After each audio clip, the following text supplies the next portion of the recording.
it becomes really important, I think, to get the growth and all the aspects of the company sort of covered and running in an excellent way. And so I think choosing the right people and testing that out is really important. Not being afraid to change people until you find the right people is another one that's very important. I think you just have to be relentless about having the right people in the right seats to help you get there. We've been very fortunate that our executive team's been in place for 15 years at least. And so after a lot of tinkering, a few years before that, we ended up with this awesome, what I call world-class executive team. Welcome to Grow Think Tank. This is the one and only place where you will get insight from the founders and the CEOs of the fastest growing privately held companies. I am the host. My name is Gene Hammett. I help leaders and their teams navigate the defining moments of their growth. Are you ready to grow? Developing an executive team is a very important job for the CEO. When you have a strong executive team that really is clear about what the mission of the business is, knows how to execute, knows how to connect with the people, and knows how to get the most out of the people by creating an atmosphere of high performance and creating the right culture, then you've got something magical. Your job as a CEO is to optimize your executive team. Now, how do you do that? Well, today we're going to talk about coaching up the executive team. Your job is not to solve their problems for them, but actually to create space for them to think about the problems from different perspectives, to ask them questions that allow them to discover this for themselves. Coaching them up will give them the confidence and courage as leaders to go out there and really take ownership or empower them to really develop the others inside the company. It really is a powerful force inside the business when you coach up your executive team. So our guest today is the chairman of Ware Malcomb. They're an architectural firm, over 600 employees, many, many countries. They've grown to this level. And we talk with Lawrence Armstrong about what does it mean to coach up your executive team? What does that really look like? And we get into the details of how long he spends with them. And one of the important details is about who brings the agenda. Well, you have to tune into the interview to find out what that is. My name is Gene Hammett. I work with the founders and CEOs of fast growth companies. If you have a challenge in front of you that you're not quite sure you know what to do next, or you'd like to talk to an executive coach about getting a clear perspective about how to move forward, then make sure you reach out to me on my website, genehammett.com. There's a link in there for Start Your Journey. I'd love for you to think about what is next for your journey as a leader and contact me so that I can help you get more clear about it. If there's a chance for us to work together, we'll talk about it. If not, then we'll be friends, and I'll be glad to help you in any way I can. When you think about leadership and you think about your own growth, make sure you go to genehammett.com and go start your journey if you want to be a visionary leader for your company. Now, here's the interview with Lawrence. Lawrence, how are you? I'm doing awesome. How are you doing? Great. I've been doing a little bit of second round of interviews. This is the second time you've been on the podcast, so thanks for taking your time. Absolutely. Well, thanks for having me. Look forward to it. I would love for you to give us the context of Malcomb Ware and just tell us about the company. Or Ware Malcomb, sorry. Got that Malcolm, wrong. right.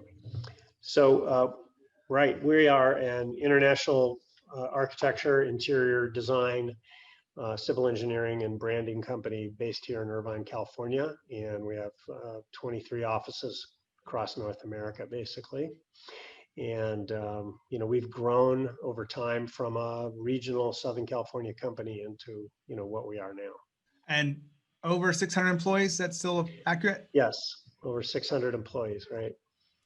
The reason why I brought you back on the show is because I think a lot of CEOs want to know what's next. And you've actually taken this leap recently, and I'm not sure how recently, but you've moved from from CEO to chairman of the company. How recently, and kind of walk us through kind of why you made that move. Well, okay, great.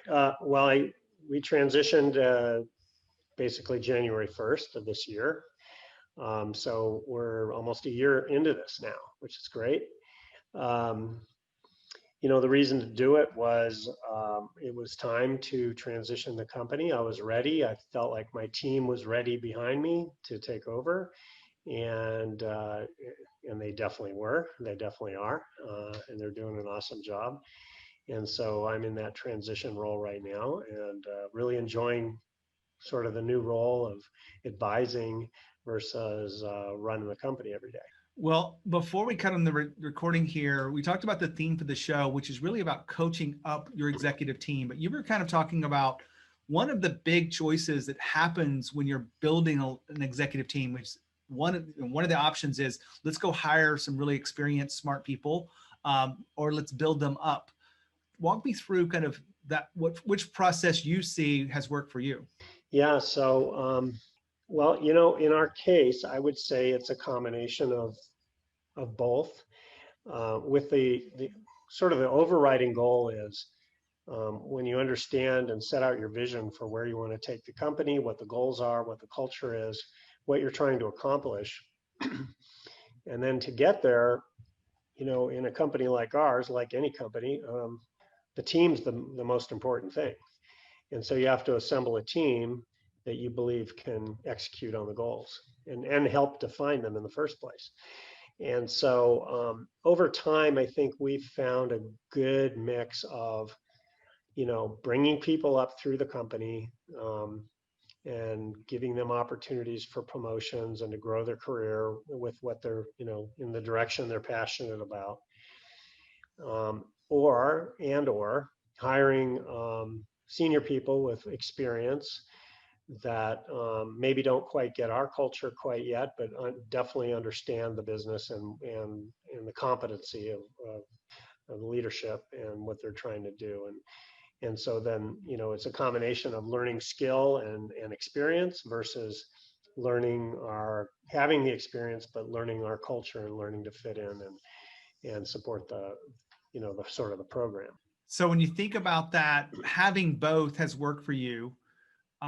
You've seen probably companies out there that have chosen one path over the other more regularly. What were your thoughts when someone chose, I'm going to go out there and buy my team and hire just the expensive, experienced people? Yeah, so I think that we're not an acquisition machine over here.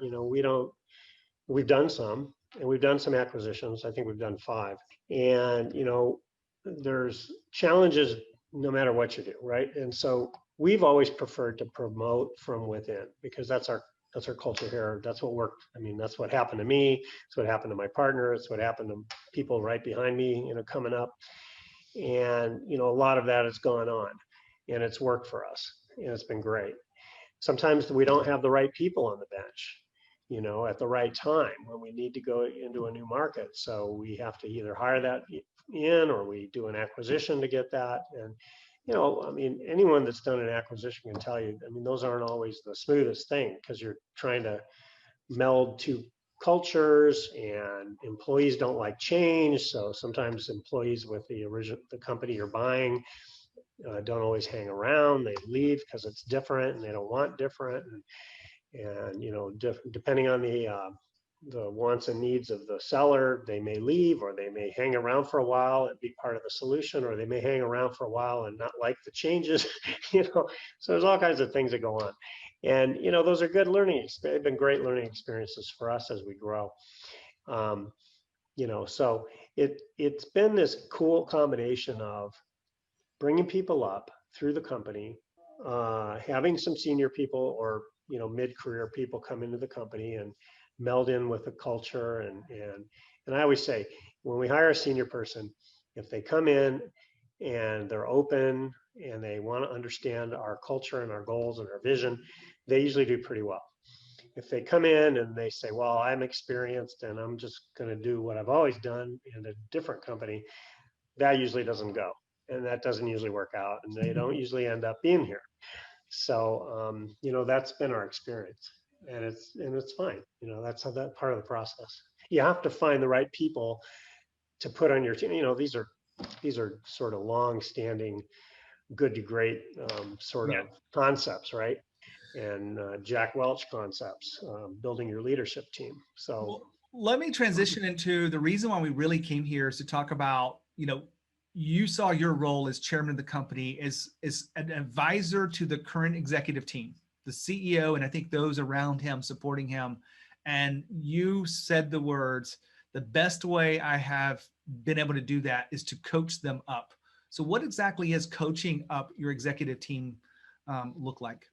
So it's taken a few different forms over time, but they've worked. I'll use sort of our longstanding concept around here of having a number two. And so we teach all our leaders that you have to have a number two, somebody that can fill in with you for you if you're on vacation, somebody that can hopefully take over your business unit if you get hit by a bus, somebody you bring along with you. And so I've always, for many years, had the ultimate number two, who is now our new CEO. His name is Ken Wink. He's done an awesome job. And I hold him up as an example all the time. And the way we've done it is, I put him in an office with me several years ago. We sit next to each other. He hears everything I say. When I'm fed up or have too much going on, I hand him something and delegate something to him, and he takes care of it. And so we end up with this, great relationship. He understands the company inside and out. He executes on everything I've ever asked him to do. And so he was more than ready to take over when we decided to make this transition. So that's sort of one piece of it, sort of this idea of the number two. And I'm kind of curious about what would his title be if he was the number two to the CEO of a company your size? So he was the COO basically. Okay. Or the president. Perfect. He didn't carry that title at the time, but he was an executive vice president at the time. But he was basically in charge of operations for the company. Yeah, perfect. All right. So what's the other piece behind this coaching up? Well, then the other thing is you're just sort of filling out your executive team, right? And you have to have a strong CFO and a strong marketing group, and architectural, in our case, people watching over that, and interiors and that sort of thing. So, this is where it becomes really important, I think, to get the growth and all the aspects of the company sort of covered and running in an excellent way. And so I think choosing the right people and testing that out is really important. Not being afraid to change people until you find the right people is another one. That's very important. I think that you just have to be relentless about having the right people in the right seats to help you get there. We've been very fortunate that, our executive team's been in place for, 15 years at least. And so after a lot of tinkering, a few years before that, we ended up with this awesome, what I call world-class executive team. And then, it's just a matter of understanding each individual, where their strengths and weaknesses are, and spending, quality time with them every month, beyond the day-to-day, what's going on in the business, sort of helping them, understand where they're strong, where they have areas they need to work on, and helping them with those ideas, those concepts. And so we've really focused a lot of energy on that idea. Now, hold on for a second. Lawrence just said that you shouldn't be afraid to change out people when necessary.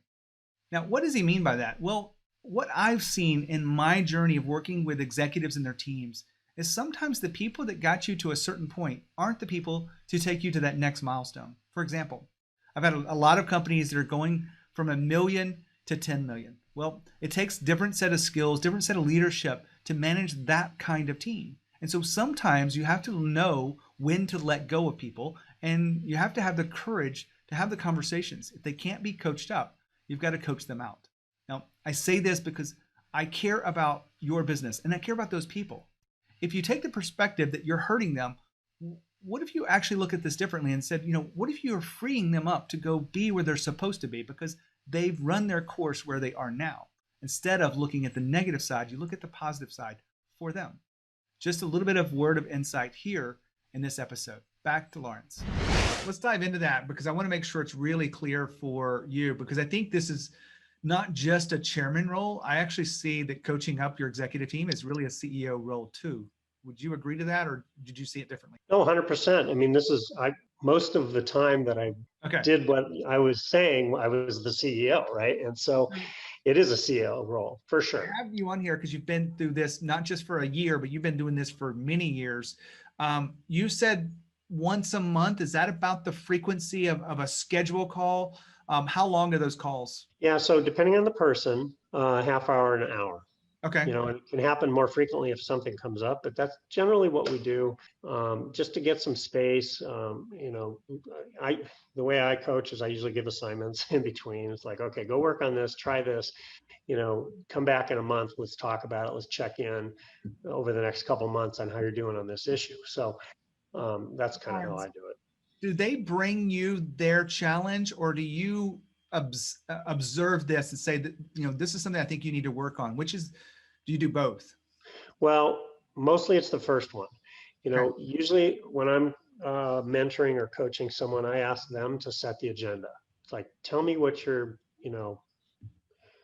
struggling with, what you think your goals are that you'd like to achieve. What is it that you'd like to do better, or that you're trying to do, and then let them bring the agenda. Then I ask a lot of questions that sometimes get to the heart of when I have a perception of something maybe they're not seeing. I ask a lot of questions, but I usually let them set the agenda because I think if they are seeing and understanding what they want to work on, normally they're right. Occasionally they might be missing a piece that I see, and then I'll figure out a way to weave that in as well. But that's kind of how I do it. I want to make sure this is clear too, because I notice within the clients I coach a lot of CEOs, and that's what I do behind this podcast, is whatever they see as the issue is not really the issue. For example, I had a client once bring to me this issue, and he goes, I get too much email. And the too much email, I hear it and I listen to him and I try to understand what's going on and kind of what's behind it. And I said, what if it's not too much email? What if you get emails that you shouldn't be getting because you haven't empowered your people the right way? And he goes, I think that's it. So do you help them see what the real core issue is beyond the symptom of what they're feeling? Or is it? I think that it's, yes. I mean, that happens many, many times.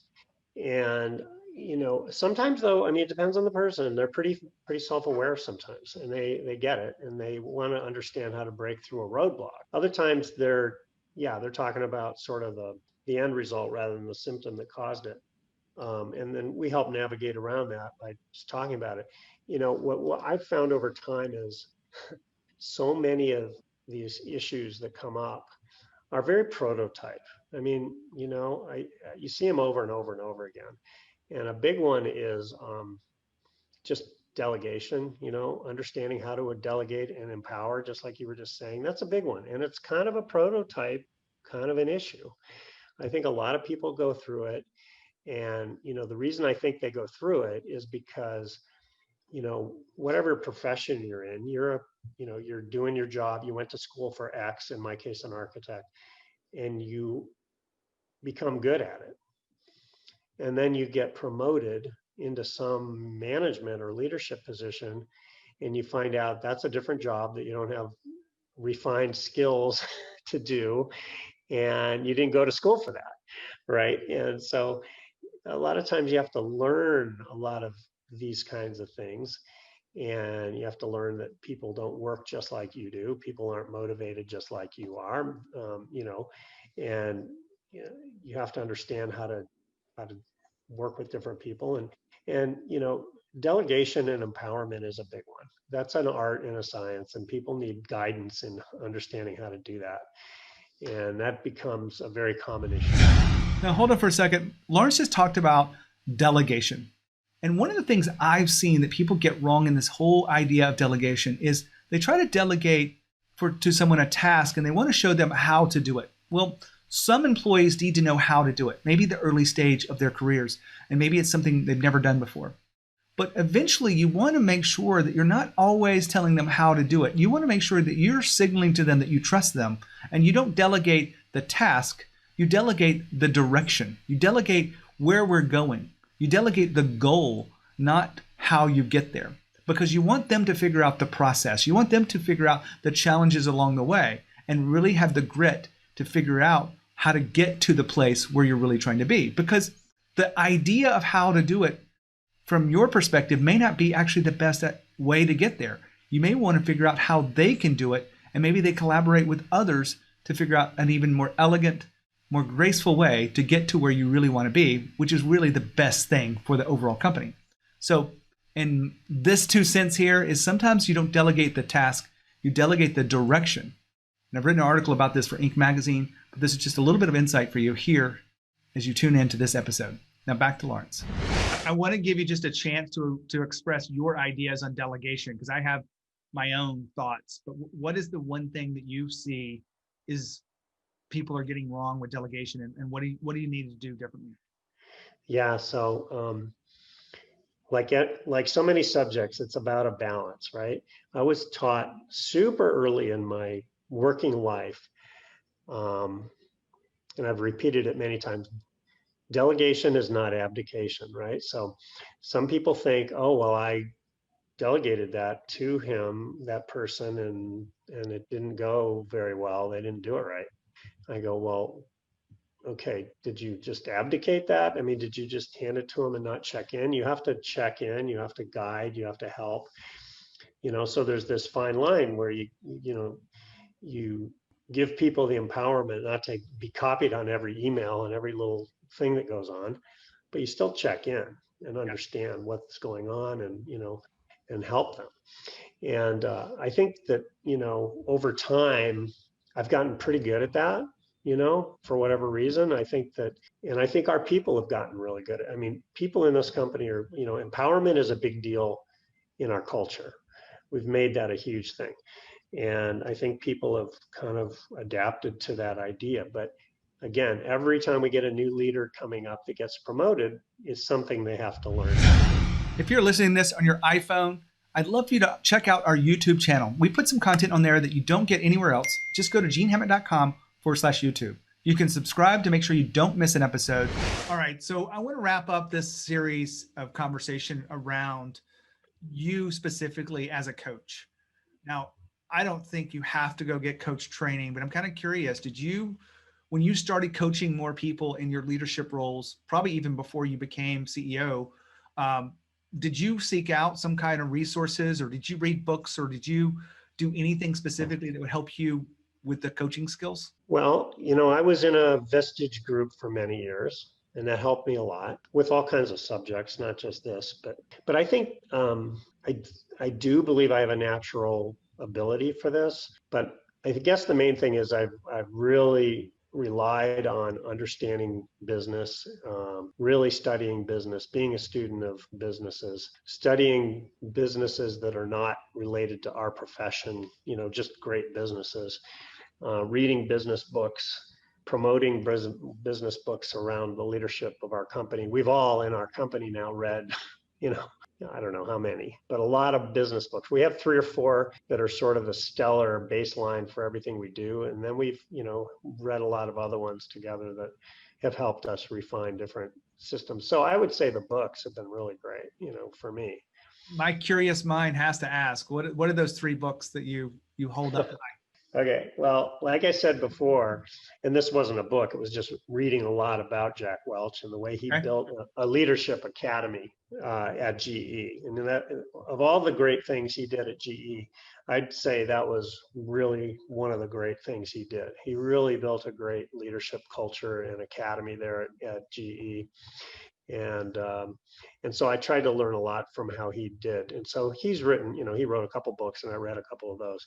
I think from the standpoint of the company and learning and basing what we're doing, Good to Great is one of our books. And, it's an older book now, but there's still so much stuff in there that's, it's just as relevant now as it was when it was written.